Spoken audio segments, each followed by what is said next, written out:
अब्बास की कारस्तानी तो नहीं है? कहीं शाह अब्बास साहब की बेटी तो नहीं?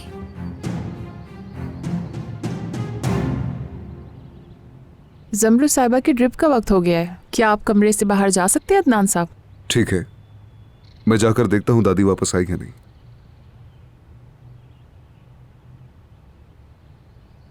चले आ जाए।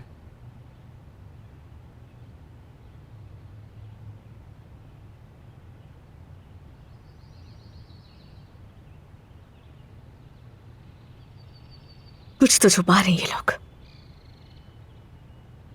देखिए, आपका कंफ्यूज होना बिल्कुल नॉर्मल है और शायद ये मेडिसिन की वजह से भी है। चलें, आप प्लीज़ थोड़ा आराम कर लें, वरना ब्लड प्रेशर दोबारा बढ़ जाएगा आपका। चलें, आ जाएं आप।